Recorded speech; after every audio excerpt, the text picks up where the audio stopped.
Hey guys, Nicole here with Obscure Reptiles and Caging, and today we're going to be talking about why some ball pythons are so expensive. So let's get started.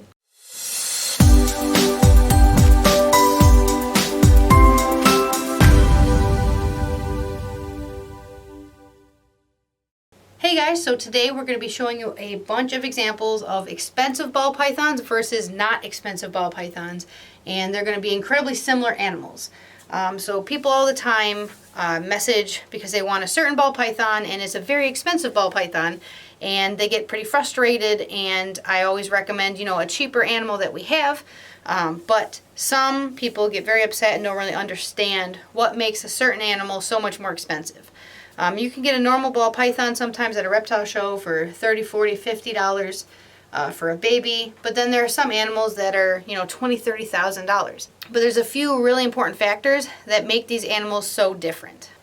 To start off, this is a very, very good example for you guys. This one's in shed a little bit, so you won't get to see her true colors as well. But this is an albino pied female, and this is a candino pied female. The only real difference is when she's not in shed, she's kind of got more purples. How this girl right here has white in her saddles, she kind of has more purple. So the difference between them, it's just simple, it's genetics. And the price difference on these guys are pretty extreme. You could get one of these guys for $500, $600, $700, and these guys you're looking at $1,500 to $2,000. The difference is they look very, very similar. She is more high white, so she's generally a little bit more expensive just because she has more white on her, but these guys, they are an albino and a pied. These guys are totally different. They're actually a candino, which is an albino and a candy. The only reason that this is more expensive than this, because candy's a little bit more new. Here's another quick example for you guys. So these are brothers from the exact same clutch, same mom, same dad, and this right here is a normal male clown. He's actually got a really nice pattern, super bright. He's an awesome normal male clown. But these guys range from $250 to $500. This one is a GHI Mojave male clown, and they range from $2,500 and up. So two brothers, same clutch, both are clown. This one just happens to have two different genetics that are in pretty high demand right now, which makes him worth a heck of a lot more than his brother. But there's a few more variables that I'm going to go over here shortly. So when it comes to ball pythons, obviously there are different morphs, which means they have different genetics in them. For people who are new, the easiest way to explain genetics are, the most simplest way to break it down is there are traits that can easily be passed on to any of the babies, or there's traits that both parents have to have. So if they're recessive genes, both parents have to be carrying the genes to pass it on to the babies. So for example, if it's a recessive gene, which again means both parents have to carry the genes to pass it on to the babies, those are more expensive because the animals that you have to have all need to have those very specific genetics. Not only that, but some genes are newer than others. So when somebody proves out an animal has a new different type of genetic trait to it, that person gets to name the animal and that is theirs. So for example, clown, GHI, lesser, pastel, all those were named by somebody who created that animal. Either they opened up a box from imports, which had new genes in it, and they were able to use them and prove them, or if they were something that was produced in-house, and basically they had some babies, one baby looked weird, they bred it to something else, and boom, that's a different gene. But when it comes to new genes, those tend to be in higher demand based on who wants them. Like for example, big breeders. Like let's say if Canovo wants their hands on a brand new gene called the taco, then it can go up in pricing because they are a huge breeder. They have the money to be able to, double down and put their money onto this new project and buy animals from that person. But there are other genes out there who do minimal, who aren't worth as much money. For example, a scaleless head is only missing a couple scales on their forehead, but if you breed two of those together, you get a completely scaleless animal, which as of a few years ago was pretty expensive.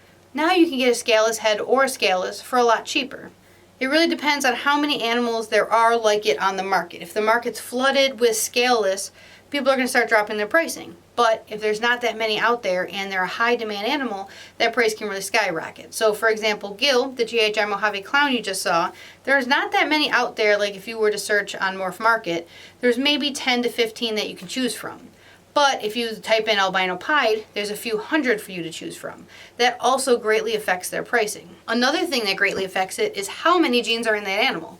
So if you get something like a pastel lesser, pastel and lesser are very common genes. You know, they're nothing crazy. They're nothing crazy. They've been around for a long time. They can't produce that much insane babies.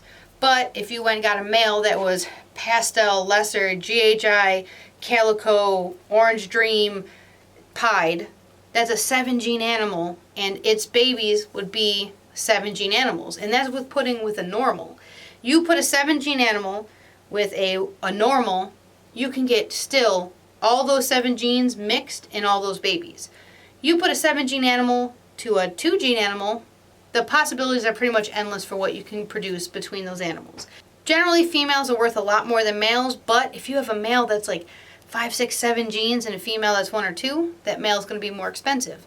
Gender matters a lot, what genetics are in it, and how many genetics. And the biggest thing for all of this is how much is someone willing to pay for a ball python. There's one called Skittles. Hopefully I'll be able to put a little picture up here for you.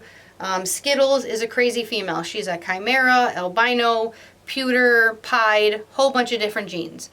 But the person put her at, she's at $30,000 or $40,000. A lot of people don't have $40,000 to spend on one animal. So it depends on the market and how much somebody's actually willing to pay for that animal. I've had people who want the same exact animal, someone who's willing to pay this, and somebody who tries to get me to sell for this. Each person's going to be completely different. Some people see it as you're getting one snake, it's their pet, they're going to love it, they're going to keep it for the 40-year life commitment that it is. So spending a little bit of extra money on that animal is worth it to them. But then there's other people who think, you know what, I could find it cheaper somewhere else. Regardless of how much each ball python is worth or is sold for, they are all still animals. They all still deserve to have a great loving home. And sometimes it's just a little bit more expensive to get a certain color or pattern. But I hope this helps you guys out. If you have any questions, you can put in the comments below. If you haven't already, please subscribe. We do new videos every Wednesday, and I'll see you guys on a Wednesday.